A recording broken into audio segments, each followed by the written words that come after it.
At Dave Cooper Live, we connect the industry leaders in the architectural, engineering, and construction space with the people, the products, and the processes to help them build it better.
Welcome everybody to another episode of Dave Cooper Live. Each week we bring together the people reshaping how we design, manufacture, finance, and deliver the built environment. This episode was recorded live at Greenbuild, an industry-leading event focused on sustainability, resilience, and the future of how we build. But today's conversation goes beyond any single project type. It's about systems. Because when we look at what's happening across housing, insurance, infrastructure, and climate-driven disasters, including the devastating California wildfires, the real issue is not just how we rebuild. It's how we redesign the systems that determine what gets built in the first place. Rebuilding after disaster is not only about speed and materials, it's about finance, policy, insurance, labor, and manufacturing capacity, all working together or failing together.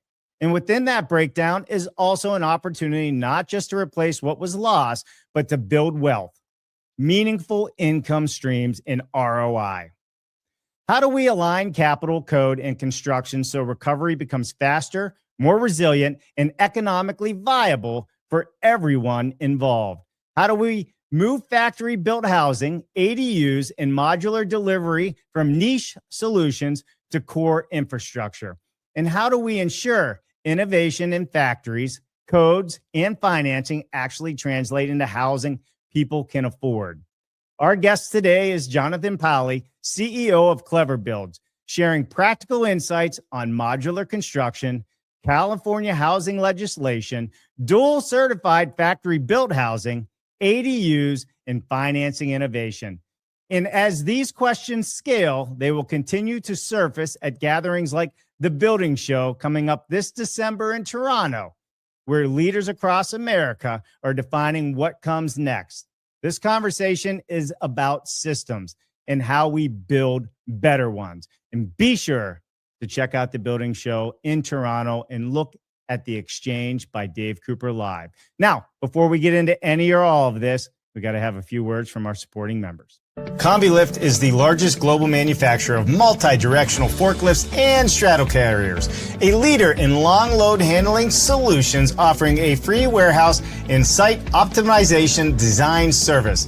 CombiLift helps companies of all sizes and from every industry maximize the capacity, safety, and efficiency of their warehouse and storage facilities. A big thank you to Paul Short and the team at CombiLift for helping us all to build it better. Visit them at combilift.com.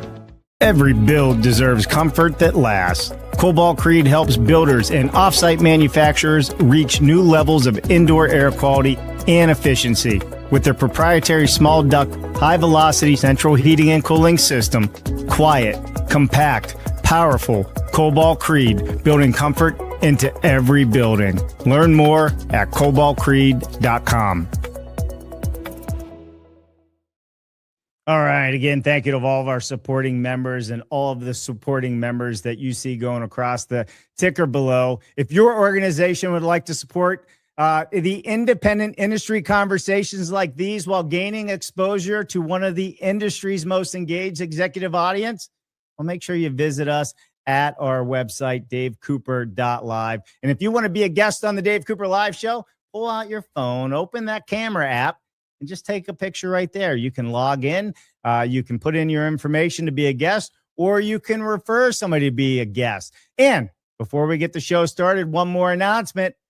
The Exchange, that's right, the building show in Toronto. We have partnered with Informa. The building show has over 20,000 attendees. At least it did last year, and I'm sure it's going to go up even higher this year. So this is an incredible event that brings together professionals across residential, commercial, architecture, engineering, construction, and real estate. And the best part about it is it's residential and commercial. That's right. It's not just one side or the other. They're bringing them both. So if you're interested in being a featured guest, speaker, supporter, or industry partner, simply just scan that QR code up in the left-hand corner there or visit our website or visit their website, and you can find out more information. And once again, if you want to be a guest on the Dave Cooper Live show, click that link right there. All right, everybody, let's get into today's conversation. I'm Dave Cooper. Thanks for watching. Welcome, everybody. So today we're talking about ADU Rapid Relief. How can we transform housing through innovation and policy? So many of you probably know Jonathan as the CEO and the guy behind Clever Tiny Homes. But today we're talking about something bigger because Clever Tiny Homes continues to evolve and your work has grown with it. The conversation isn't just about tiny homes anymore. It's about Clever Builds, creating housing solutions that help families expand possibility, flexibility, and stability in their lives quickly. So today we're going to talk about the bigger possibilities, how housing can support families, create income pathways, and strengthen communities while still being fast, beautiful, and attainable. So with that said, Jonathan's going to come up and he's going to give us a short presentation. Then we're going to sit down and have a little bit of a fireside chat and go through everything. Part of it starts with guys like Jonathan. So Jonathan, why don't you come on up and we'll get into it. We're going to talk about using new California housing laws as well as how we're innovating with certifications and inspections to open up new possibilities for landowners and investors, how we're making projects pencil that do not pencil otherwise. So that's the kind of overview talk of what we're doing here. I've got a few slides overview for like 10 minutes that I think you'll find interesting, and then we'll dive into whatever folks want to dive into here. I'm going to pose a question. What am I showing on the screen? Most people would look at this and say this is a tiny house on wheels, or it's an RV, a park model RV. And it is that. But it's actually a lot more. And it's the first one of its kind, and I'm going to talk about that. So hold that thought. And this is kind of key to one of the things that we're going to be talking about, because no one's ever seen this before. Here's the agenda. So we're going to talk about how we're innovating in factory-built certifications, how we're using what we can do in a factory and how things are inspected and certified to open up new possibilities for fire victims, for folks, just developers in general. We're talking about how we're rethinking what you can do on land using new California laws. There's a lot of things that folks don't realize that makes projects pencil that didn't previously pencil. And then how you can put this all together with some new tax strategies that make it even better. So this is all about innovating within the laws that exist there in the certifications. Just real quick, who I am. So I'm one of the founders of Clever Tiny Homes, or Clever Builds. We're a medium-sized 150-person modular factory. We've shipped over 200 homes in the last 2 years all over the country. We're a little bit different than a lot of modular factories out there. We're 100% owner-operated. We're profitable. We stay really focused on doing a small number of products really, really well and delivering those at scale and quality in a financially sustainable way to both ourselves as well as our people who purchase our products and the developers and homeowners that we work with. And the last thing I'll mention there is we're focused, as you're going to hear here, on what we call unsexy innovation.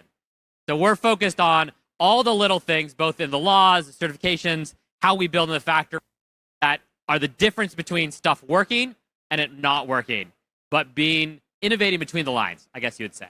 We'll talk about some of that. I'm going to start with fires, and then we're going to talk about some other things. Obviously, I don't know, how many folks here are from LA or Southern California area? So like half. So I'm sure everyone knows, a little less than a year ago, there was huge fires that devastated massive parts of LA. Unfortunately, while those were incredible in their size, they weren't the first wildfires we've had in the Western U.S., and they're definitely not going to be the last. And so we have to think different about how we rebuild from this. This is just the fact of the world we live in now, is that, climate change is changing and going to wipe out a lot of housing stock. So how do we rebuild? And one of the challenges that we hear over and over as we work with homeowners is, how do you get back on that property quickly? All right, so how do you get back on quickly?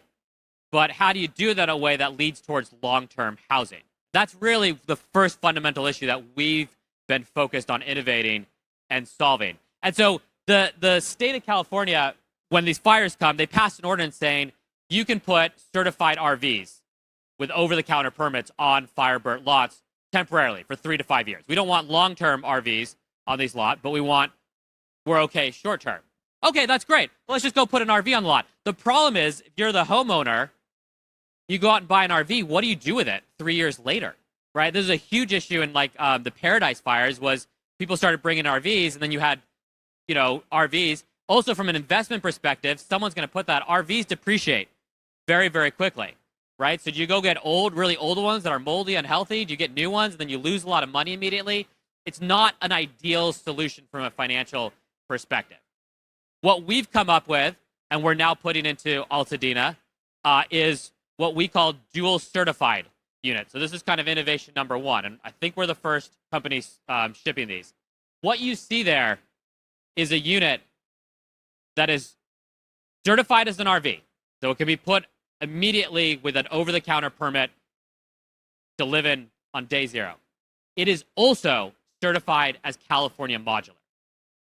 The trailer gets removed and it can get on foundation. What that allows, which is transformative, is it allows, and I'll use an example, it allows a customer we have, she's getting down her land today, moving back. That's great, with a $100 over-the-counter permit. And she now has 3 years to get the financing together, to get everything together, to turn this into an ADU and put it on a foundation. But the money that she's putting into this now is money that's going to turn into long-term value for her as she installs it on a foundation. Does that kind of make sense? So it allows this housing to transform what type of housing it is and be used both for short-term relief as well as a long-term, permanent asset that's installed. So this is something really exciting, and we are promoting with cities, both at Clever Builds as well as my role in the Tiny House Industry Association, as a solution that allows high-quality housing to get quickly in to fire-burnt areas in a way that is also much better financially. And it actually gets even better for the homeowner, because most of these owners are getting rent money to rent a place from their insurance for 2 to 3 years. Okay? But once they rebuild, that rent money goes away. So how can they maximize that? Okay, cool. They can rent an RV, put it in that, set up a deal with us or with others where that rent money then turns to a down payment to purchase it. So now they're turning that rent money to live in it. Then they're using that rent money from the insurance to basically purchase an asset that can be permanently installed as an ADU or permanent dwelling. So I'm getting in the weeds here, but this is a lot of what we have to do to make this fire rebuilds worth. It's not just about putting in RVs or putting in temporary, FEMA housing, because the problem with all of that we've seen over and over in California fires is that works for month, 0 through 6, or the first year, and everyone feels great. But what do you do years 2, 3, and 4? You can't rebuild houses that fast, not at this scale.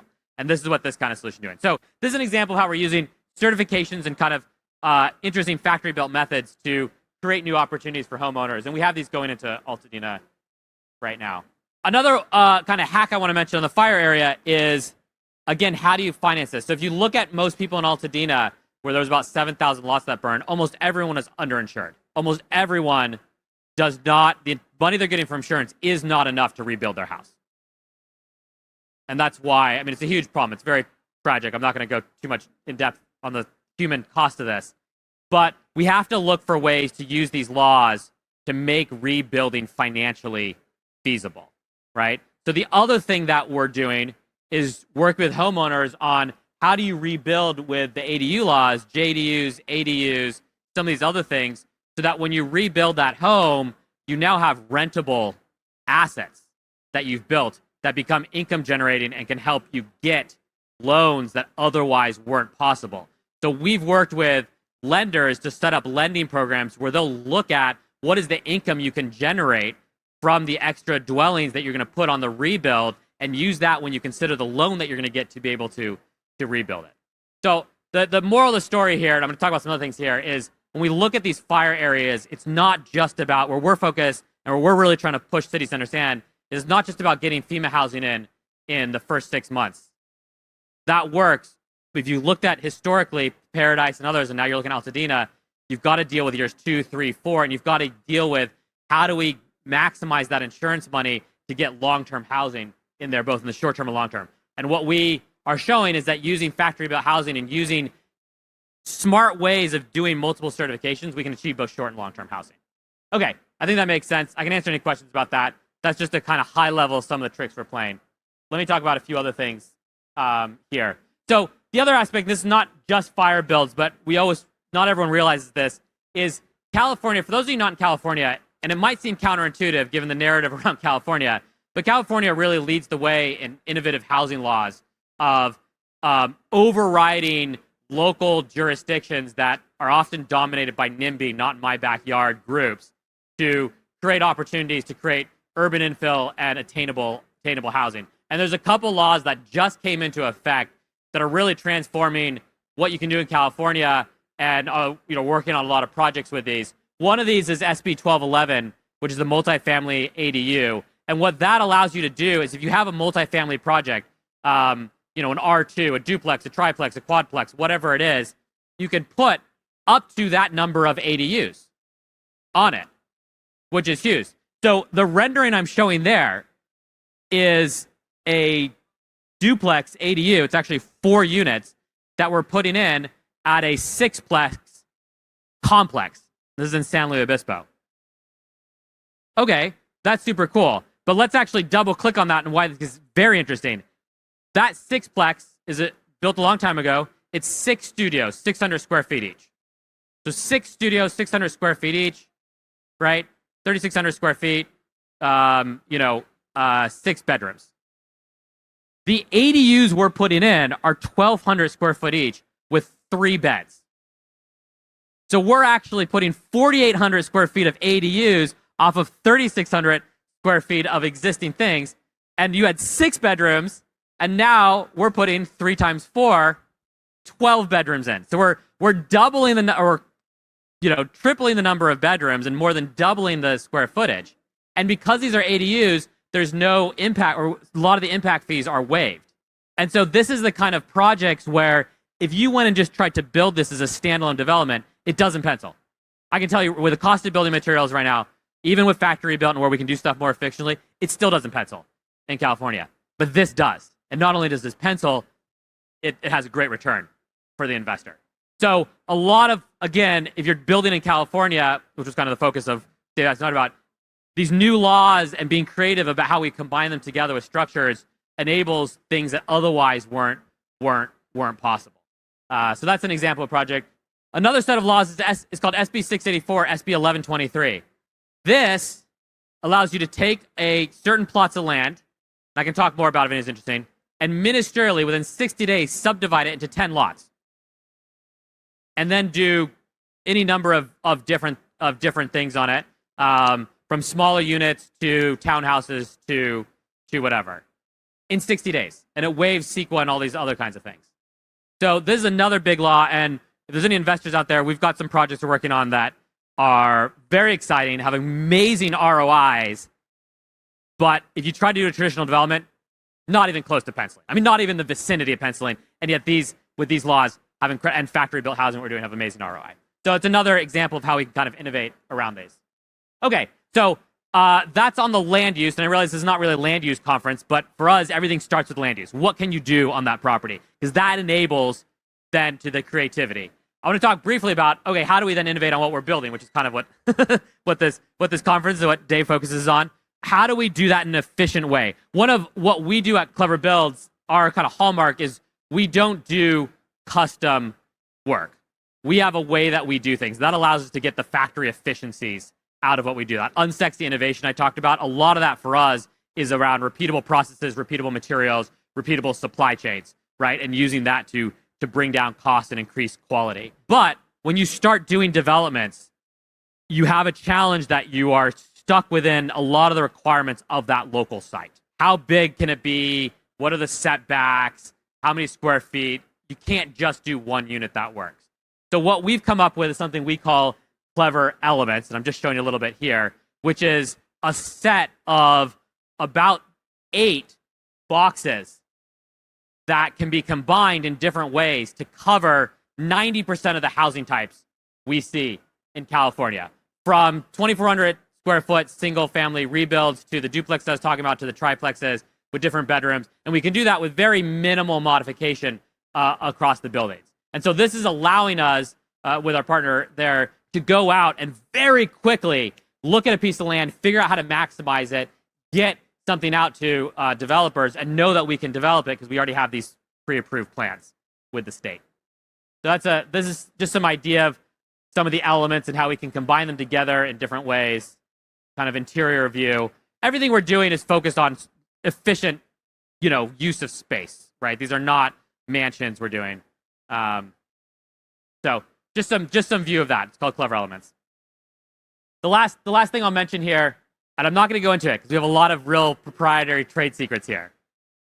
But the One Big Beautiful Bill, which was the tax bill that Congress passed in July, enabled something called 100% bonus depreciation for vehicles. This ties everything I was talking about before together. So what does that mean? If you buy a vehicle for business purposes that meets certain requirements, you can immediately write off the value of that vehicle against your income, which, so 35% basically tax savings. Okay. What happens if the house is built on a vehicle? Yeah. Guess what? You can write it off. What happens if it's initially built on a vehicle as a RV? You rent it out for a little bit, then you make it a permanent house. Massive tax savings. So I can tell you there are projects that we're doing that are in the works right now, because obviously it just came out, where this turbocharges the developer returns. And again, that's based on our ability to do some pretty interesting things with how we build on chassis. Again, we've built hundreds on chassis and then move them off. So we start with this law enables that, and then we're creative about how we build in a factory, how we certify to enable some very, very interesting, very legal. I want to be very clear. We're working with large tax. I'm not saying anything that's not, we work with very legit tax firms but again, really turbocharge the metrics. So anyhow, that is, an overview of some of the things we're looking at. We're in California, so we want to talk about California, of how we can use smart combination of certifications, wheels, not wheels, different building laws to do developments here that have great investor returns that otherwise just flat out weren't possible. And that's really some of the unsexy innovation that at Clever Builds we're focused on pulling off. So hopefully that was interesting to someone. Happy to talk more about this. I'm just trying to give an overview. Maybe, I don't know if we want to do Q&A, talk panels.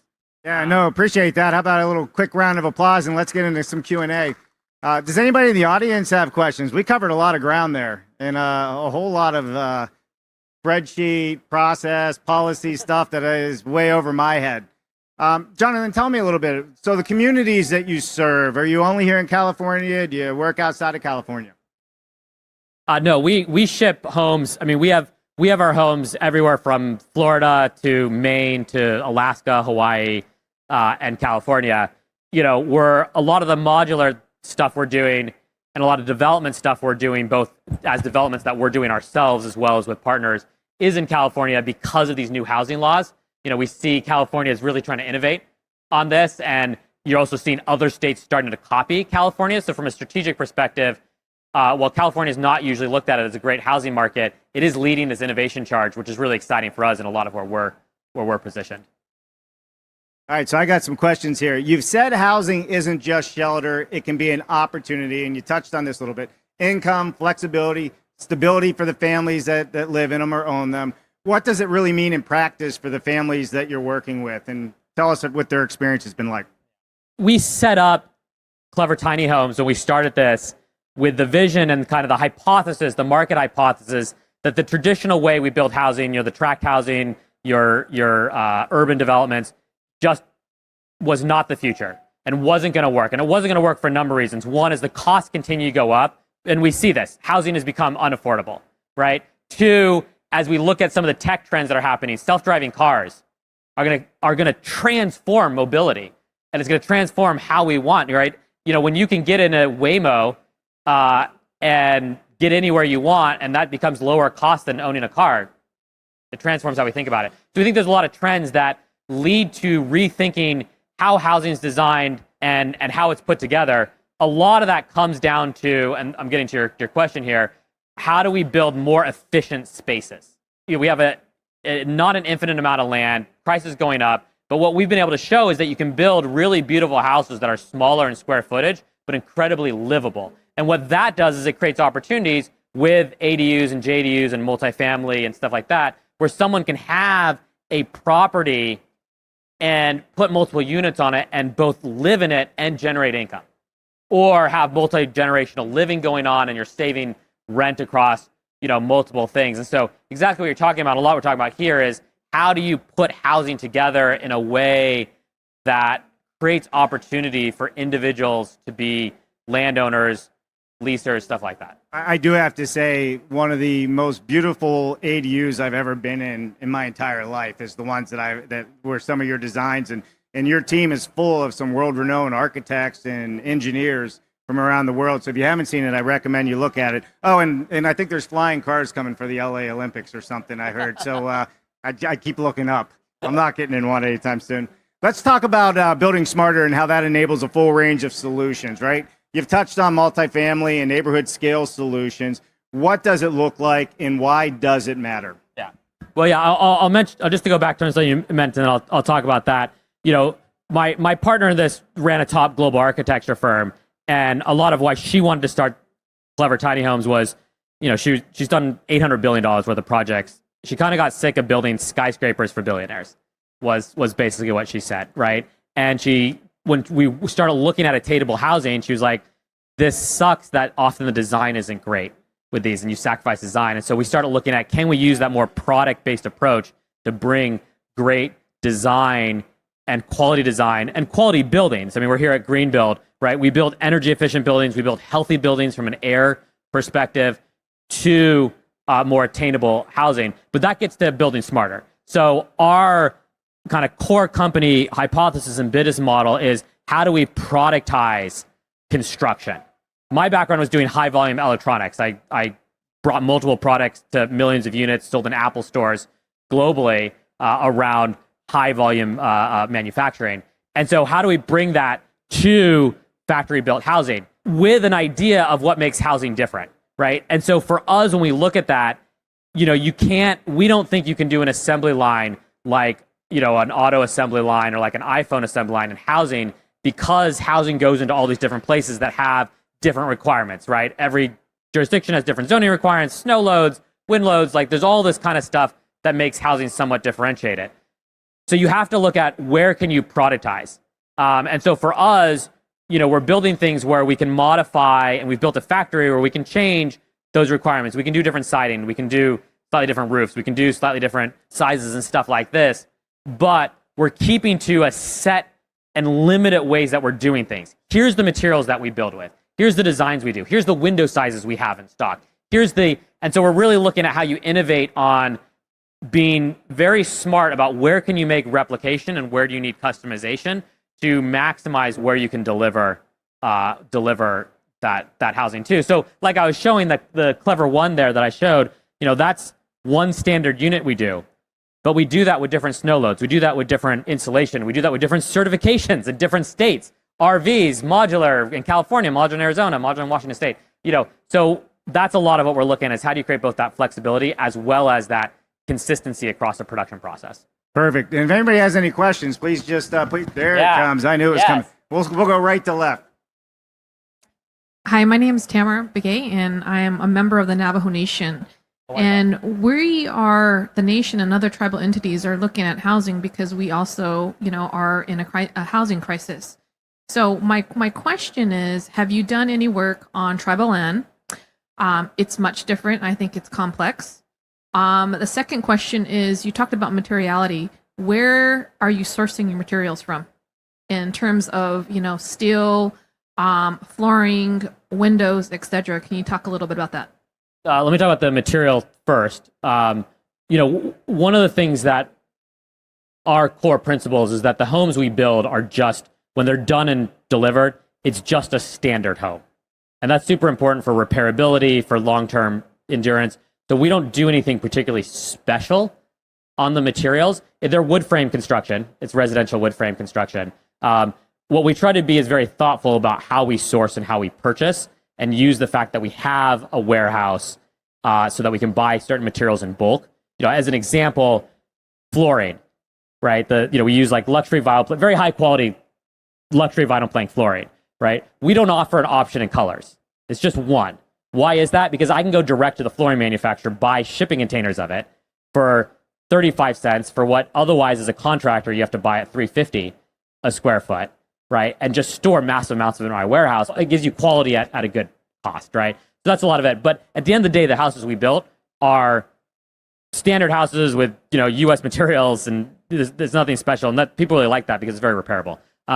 In terms of what you talk about, it's something we'd love to do more with, working with First Nation groups. We have some individual clients that have purchased our homes and put them on Native American land, for sure.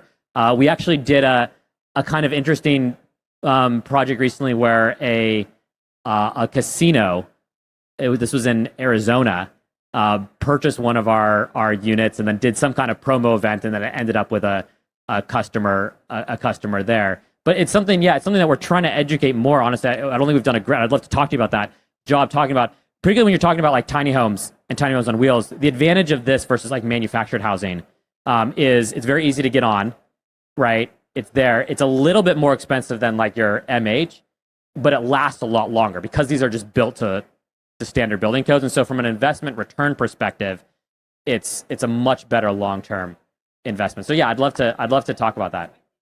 On tribal land, buying mobile homes is, very cost effective, right?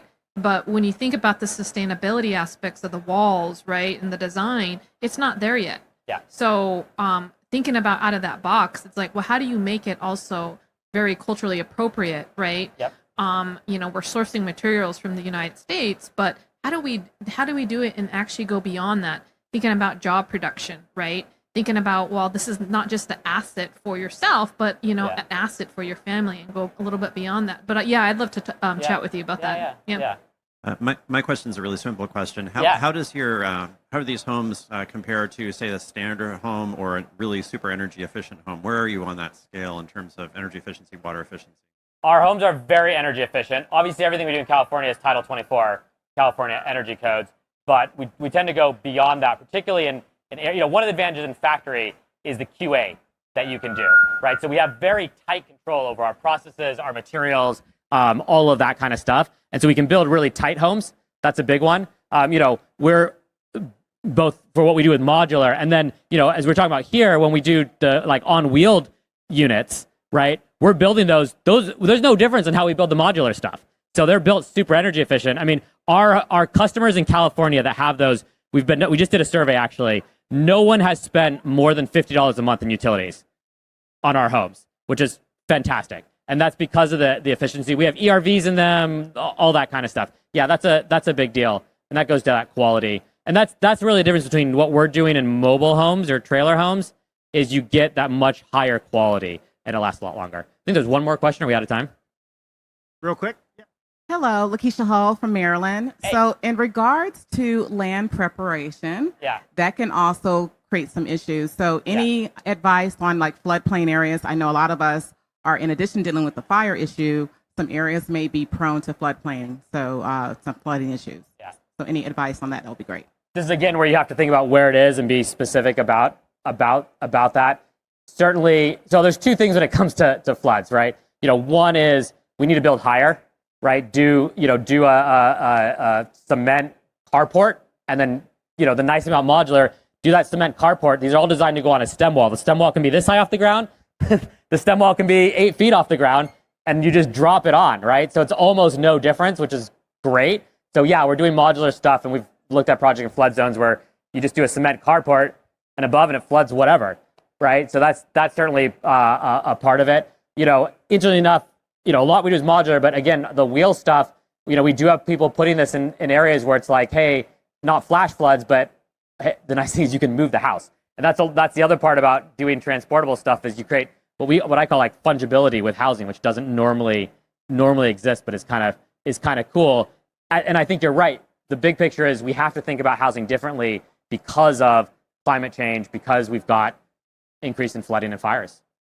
Perfect. Well, listen, everybody, we're out of time, but we do have a bunch more sessions today. Our next session, actually, if you ever heard of Boxable, will be coming on stage. The folding house company. I'm sure everyone's heard of Boxable, Dave. The CEO, Paolo, is going to come up here and do a fireside chat. Paolo and what you guys do at Clever Builds and Clever Tiny have a lot in common, right? And they're all dealing with the same thing, and that's regulation codes. How do you get around some of these things to really provide, great housing at an affordable price? So, Jonathan, your whole presentation is amazing. I love what these guys are doing. And I'm telling you, if you haven't ever been in one of his houses, it's like walking into a designer home. It's just insane. But thanks, everyone. I'm Dave Cooper, Dave Cooper Live. We appreciate you joining us today. Have a wonderful rest of your Thanks to Dave and Jennifer for putting this on. Thank you, guys. Thank you, guys. All right, a big thank you to Jonathan Palley for joining us on the show. If you guys found today's conversation valuable, please like, comment, and share this episode with someone working in housing, development, construction, manufacturing, data centers. It doesn't matter. Believe it or not, those simple actions help us continue bringing these conversations to the industry. If you'd like to appear on the Dave Cooper Live show and be our next guest, click on that QR code there with your phone and take a shot of that. And you can go to our website and you can sign up to be a guest on the show. So, hey, with some other announcements that we have coming up, we'd love to share with you that Dave Cooper Live is moving forward with the Exchange. That's right. We are doing the Exchange at the Building Show in Toronto. Here, I'll put it up on the screen once again. This has about 20,000 attendees. We have partnered with Informa, so make sure you visit us at the Exchange. In fact, so you don't have to write down that website, there is another QR code in that far left corner up top there, or maybe it's on the right side for you. I don't know. But take out your phone and take a picture of that. It'll take you exactly where you need to be. So with that said, everybody, we really have some incredible conversations coming up featuring leaders across the offsite construction industry, finance, data centers, robotics, AI, sustainable materials, affordable housing, next generation building technology. So you're not going to want to miss them. So make sure you like and subscribe. So there you have it, everybody. I appreciate each and every one of you for joining us today and taking time out of your day to be with us. So keep challenging the conventional thinking, and together, let's continue building a better future. I'm Dave Cooper, and we'll see you next time on Dave Cooper Live. What an amazing show. Thank you to all of our sponsors for helping us to continue to bring all of these innovative conversations to all of you out there. Please visit them, see what they have to offer you, and as always, subscribe to the YouTube channel and ring that bell. It would mean the world to us. I'm Dave Cooper. Thanks for watching.